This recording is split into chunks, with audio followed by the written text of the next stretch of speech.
Graça e a paz, irmãos. Graça e a paz, você que está aí de casa. Hoje vou compartilhar com vocês um texto que falou bastante comigo. É um texto que foi citado na conclusão do último sermão do pastor João no domingo. É um texto clássico que traz um pouco de medo de apresentar, tendo em vista que todo texto clássico tem a grande chance de chover no molhado, né? De falar aquilo que já foi ouvido.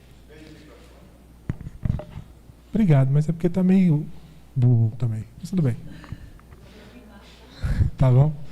Abre a Bíblia, suas Bíblias no texto de João 21, versículo 15 ao 17.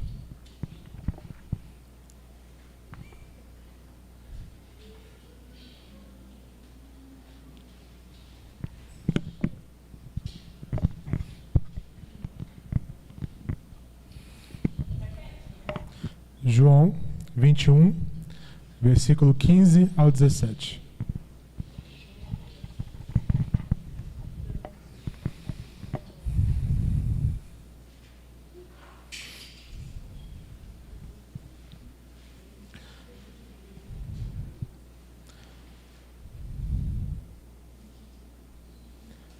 Todos acharam?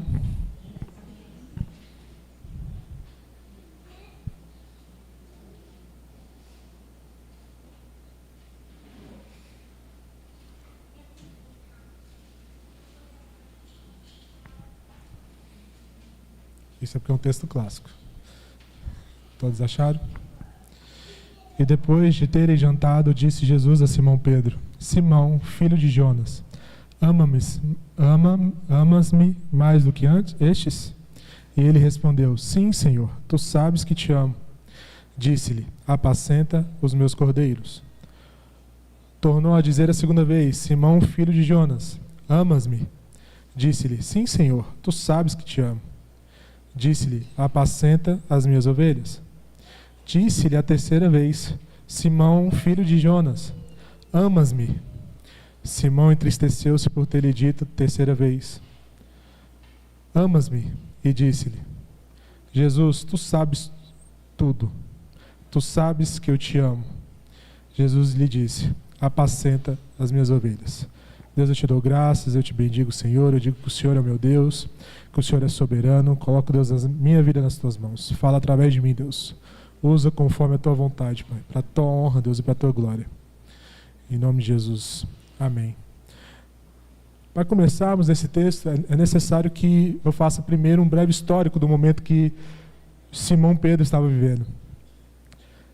Quando você lê o Novo Testamento, você percebe que tanto Mateus, quanto Lucas, quanto Marcos, quanto João, terminam os seus livros dizendo o que aconteceu após a crucificação de Jesus Cristo. Não no que tange a abertura da igreja, nem os concílios que teve, nem o que aconteceu referente às leis, à instauração da igreja, mas como os seus discípulos se comportaram quando Jesus se foi, quando Jesus ressuscitou. Eles nos contam, todos eles contam a mesma história, em que foi Pôncio Pilatos, o imperador da época, com o receio de que os discípulos roubassem o corpo de Jesus e falassem que ele seria ressuscitado, colocou guardas na porta e uma pedra, para que não tivesse como roubar o corpo de Jesus e falar que ele havia ressuscitado. Entretanto, no terceiro dia, a Bíblia nos conta que houve 2 anjos que chegaram e removeram a pedra. E esses 2 anjos eram como um relâmpago descrito por Maria Madalena, que eles eram brancos como relâmpagos, e que os soldados que estavam de guarda ficaram como se tivessem mortos ao vê-los. E quando removeu a pedra, estava vazia. Esse é o primeiro fato curioso que me chama a atenção do porquê que os anjos tiveram que remover a pedra. Ora, creio eu que nessa época, ninguém queria que removesse aquela pedra para provar algum ponto ou desprovar algum ponto. Teriam deixado lá à mercê de quem quer que quisesse abrir. Então demoraria tempo. E a Bíblia nos diz que estava escrito que no terceiro dia ele ressuscitasse. Então ele tinha que deixar claro para todo mundo que no terceiro dia ele já havia ressuscitado. Então, conta a história que Maria Madalena, ao saber que a pedra foi removida, correu em direção e viu lá aberto que não tinha nada e se jogou no chão e chorou. Quando ela se levantou, ela fez e topou com Jesus Cristo na sua primeira aparição. O abraçou e foi correr para os outros discípulos contar o que aconteceu. Pasmem vocês que os discípulos não acreditaram. 2 deles correram até lá para ver se era realmente verdade. Um chegou mais cedo, viu que estava tudo vazio, e o outro chegando também se deparou com a mesma situação. Jesus aparece novamente para outros discípulos na caminhada de Emaús. Ele aparece para os 11 na primeira vez. E depois, a história nos conta que Simão decide simplesmente ir pescar. Simão Pedro simplesmente pega e fala, vou pescar. Não sei se é porque, e aí já é conjectura minha, talvez seja até blasfêmia, em pensar que talvez Simão Pedro quisesse acabar com a sua ansiedade. Talvez ele não tivesse acreditado que Jesus ressuscitou e quisesse fazer aquilo que ele gostava de fazer, que era o quê? Pescar. Então ele chamou o Tiago e o João e ambos também foram pescar. E a história nos conta que eles estavam pescando a noite toda e não estavam pegando peixe algum. E que, de repente, a um certo momento, aparece um homem, que a princípio eles não sabiam que era Jesus, e fala para eles jogarem num lugar que estava um pouco mais à frente, onde o mar era mais fundo.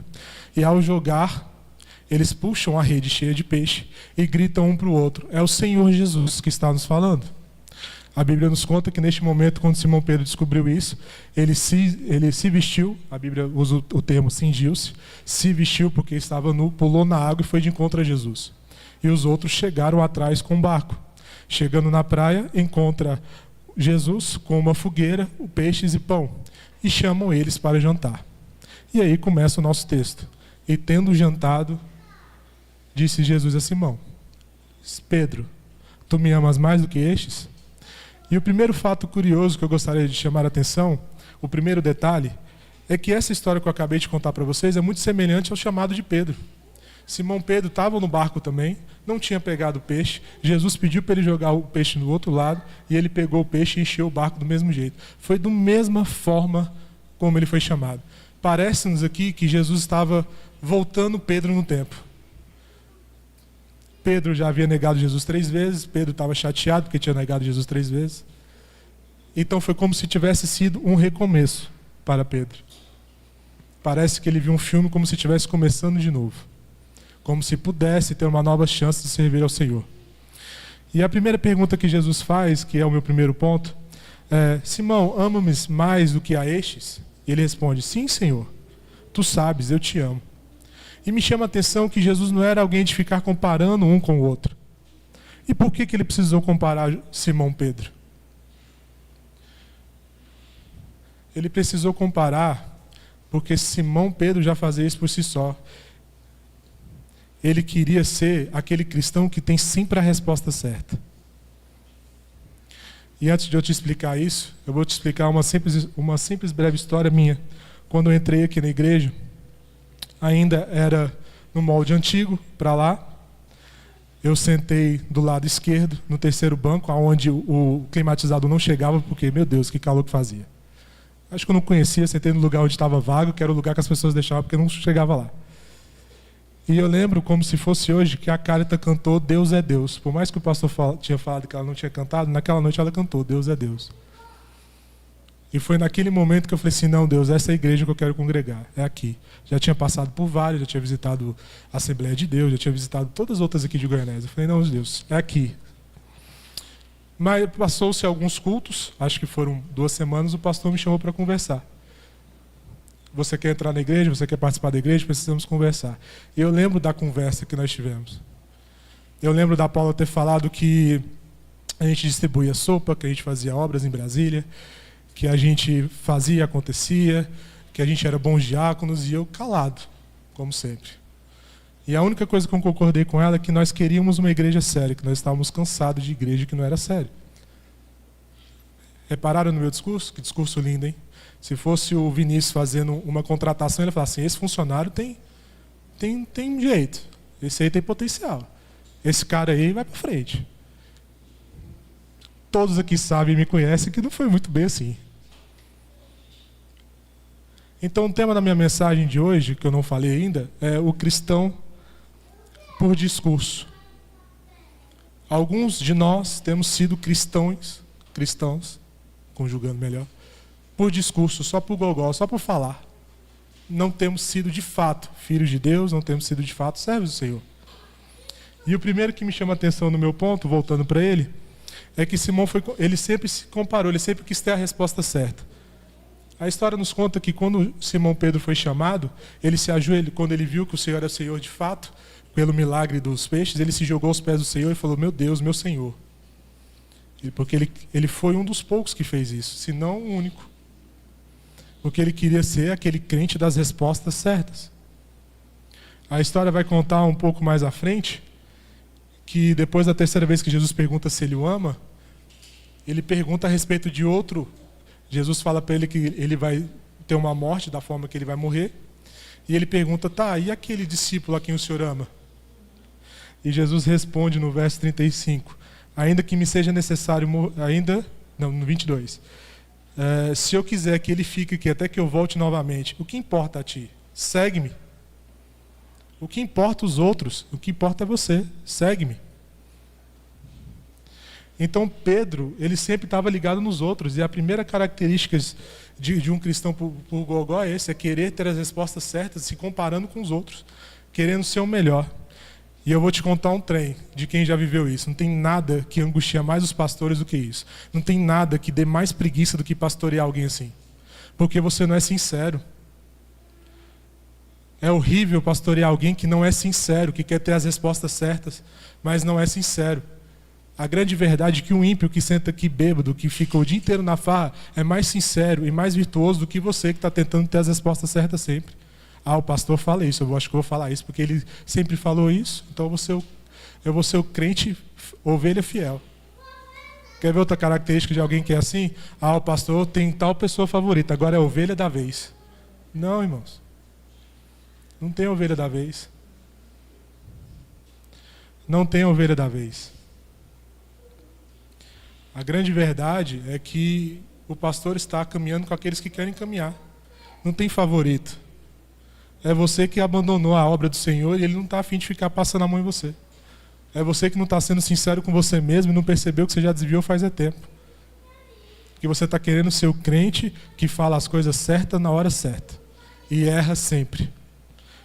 Porque Simão Pedro foi aquele mesmo que quando Jesus estava no Getsemane chorando sangue, suando sangue, foi aquele mesmo que dormiu enquanto Jesus estava orando no Getsemane, 2 vezes. Na terceira, Jesus até esqueceu dele, deixou ele dormindo lá e continuou orando. Ele acordou Simão Pedro 2 vezes, perguntando para ele: Simão, você que é o crente, que quer ser o 100%, que quer ser o melhor, o que me ama mais do que os outros, estão dormindo?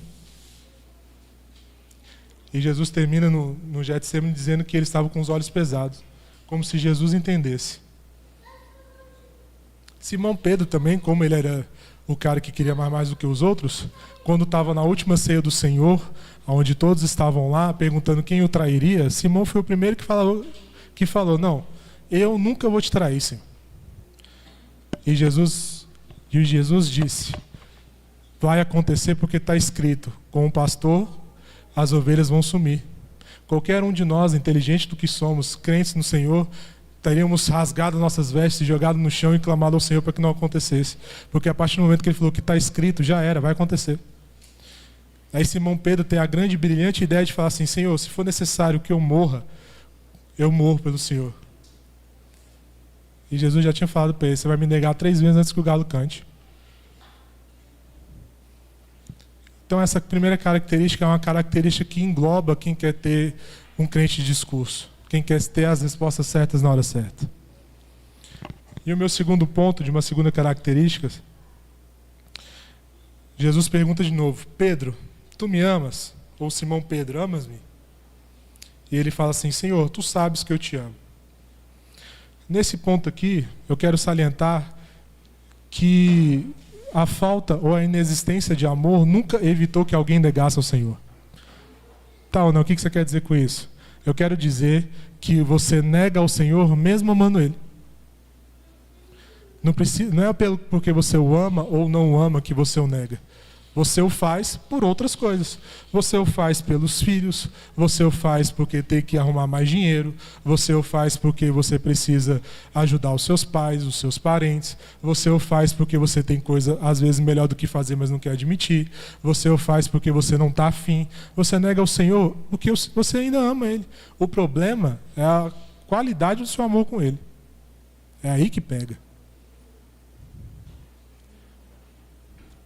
Eu não estou falando disso, por exemplo, exemplificando na caixa, quando você tira um dia de folga, você fica devendo esse dia para pagar em horas. Você fica devendo o montante da hora que você precisa trabalhar, nas 6 horas.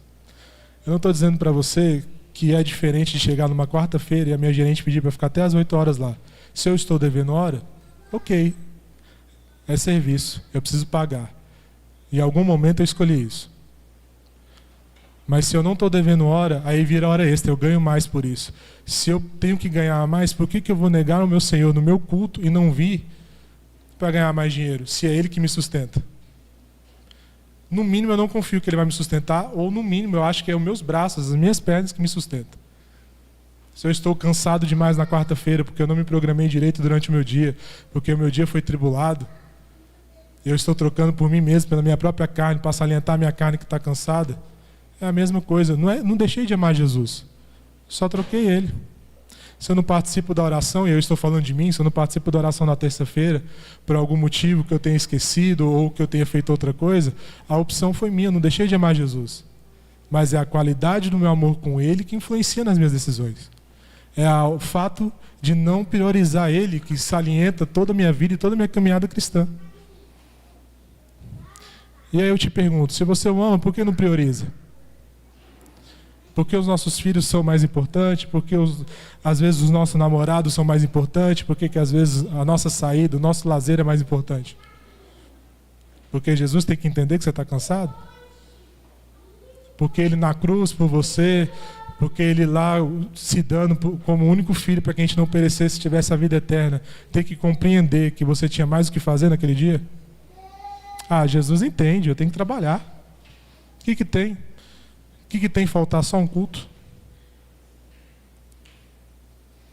E o que eu acho engraçado é que na época que estávamos procurando o nosso cônjuge, a gente não faltava oportunidade para estar com eles. E com Jesus não. Com Jesus é o tá bom. Tudo que tá bom para Deus, tá bom. Eu não tenho que dar minha excelência. E a gente tem que tomar bastante cuidado com isso. Porque o último que falou que estava bom para Deus era Caim. Deu uma oferta que estava bom. Não estava excelente. E a gente sabe o que aconteceu. Então a inexistência do amor nunca nos impediu de negar a Ele. E não ache você que Jesus não te conheça. Jesus não estava se importando que Simão Pedro tinha negado Ele. O Pedro, tu me amas, não tinha nada a ver por Jesus ter sido negado. Não era isso. Ele só estava querendo demonstrar para Pedro que ele era um crente de discurso. Ele estava chamando ele para a obra séria. Ele estava terminando o tempo dele de esperar ele. Ele tinha cansado de esperar Simão Pedro. E qual é a prova que a gente sabe que ele nos conhece? Certa vez em João 2, no versículo 23 ao 25, o 25 para ser mais exato, ele disse, ele estava pregando e tinha muita multidão, e ele conclui dizendo que não confiava neles, porque não precisava que ninguém lhe desse testemunho a respeito do homem, pois ele bem sabia o que havia no homem. Ele sabe o que há dentro de nós, ele sabe que a gente vai priorizar outras coisas a não ser ele. Mas ele nos chama hoje para uma obra séria. Ele nos chama hoje para pararmos de deixar o nosso chamado de lado e correr atrás do lazer e das coisas deste mundo, do ser feliz, do ser um crente que dizia que estava aqui, que era com o Senhor, que era com o pastor, que estava para tudo. E na primeira oportunidade que alguém vem criticar ele, critica junto. É isso que é ser crente de discurso. Não, pastor, eu estou com o senhor. Onde o senhor for, a gente vai fazer a obra que o senhor quiser. O primeiro que chega falando mal dele, você concorda. Crente de discurso, não acredita, não conhece. E esse vai para o meu terceiro ponto. Simão entristeceu-se por ter dito a terceira vez. Uma grande característica nossa de cristãos que não, e eu me incluo nessa porque eu já fui um cristão que era de gogó, de palavra, é que a gente não entende o amor de Deus. Na época passada, o pastor vai lembrar melhor do que isso, na minha época de juventude, nos anos 90, 95, por aí, 96, era muito comum ter pessoas na rua dizendo Jesus te ama. Jesus te ama era a frase mais dita para evangelizar alguém. Porque pelo próprio fato de alguém amar esse ser humano, que Jesus amar ele, já o convertia. Talvez algumas pessoas entendiam melhor, e com o tempo isso foi deturpando. Hoje, se alguém fala Jesus te ama, você vai achar que é testemunho de Jeová. Porque foi tão deturbado ao longo dos anos que um te ama de Jesus já não te convence mais. E é pífio a comparação que eu vou fazer aqui, mas imagine você com a pessoa que você ama, com seu cônjuge, filho, alguém que você ama bastante. Quando ele diz eu te amo para você, como é que você se sente? Esse amor, o que comove em você esse amor? Porque o que eu tenho visto ao longo do tempo aqui na igreja é que Jesus tem dito que o ama, que ama vocês, mas esse eu te amo já não faz mais sentido. Como assim, Jesus, você me ama? Por que você me ama, Jesus? E aí eu vou entrar um pouco daquilo que o pastor falou no seu sermão de domingo.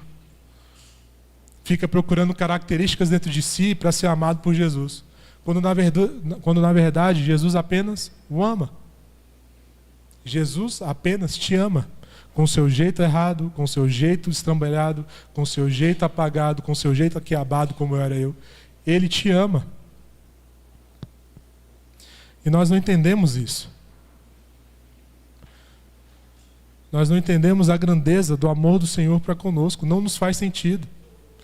Então quer dizer que o meu chamado, Deus, tem que ser algo que eu sou bom. Eu tenho que me achar bom para fazer o meu chamado. Como assim você tem que se achar bom para fazer o seu chamado? Como assim você tem que achar que limpa bem a igreja para ter o chamado de limpar a igreja? Como assim você quer ter o chamado de ser líder se você não quer servir? Discutia tempos atrás isso com um pastor. Muitos querem ser pastor sem passar pela zeladoria da igreja. O pastor teve bons anos de zeladoria da igreja, ele zelava pela igreja, ele era o limpador. Aí você vai me dizer que ele era excelente nisso ou que ele aprendeu a ficar bom com o tempo porque era o chamado dele para seguir esse caminho? A gente não precisa estar bom para seguir o chamado de Deus. E aí vemos aqui músicos que não ouvem música, músicos que querem tocar a música do jeito que é. Não, mas é porque a música original toca assim, beleza.